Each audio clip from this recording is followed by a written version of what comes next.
Hi friends, আমি এখন এসেছি একটা বাদাম গাছে, বাদাম দোকানে। এরা এরকম রাস্তার ধারে, এখানে এরকম রাস্তার ধারে বাদামে রাস্তার মধ্যে উনুন করে বাদাম বিক্রি করে।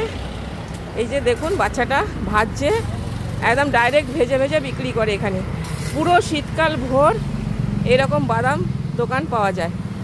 বাদাম, এই বাদাম আমি এখানে এসে চাষ করা শিখেছিলাম, এদের কাছ থেকেই চাষ করা শিখেছিলাম। একটা বাড়িতে ভাড়া থাকতাম, সেখানে একটু জমি ছিল, বাদাম চাষ করেছিলাম। খুব ভালো লেগেছে, অনেকটা বাদাম উঠেছিল। Thank you. ভিডিওটা ভালো লাগলে অবশ্যই এটা লাইক শেয়ার কমেন্ট করবেন। Thank you. এই যে আমি ওর থেকে একটু বাদাম কিনছি, 180 টাকা কিলো।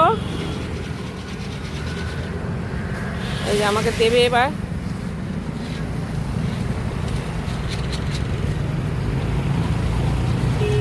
Thank you. ওরা এখানেই থাকে, এই যে লোড করেছে পুরো দোকানে, পুরো বস্তা বস্তা লোড করেছে, ওরা এখানে রাত্রিরেও থাকে।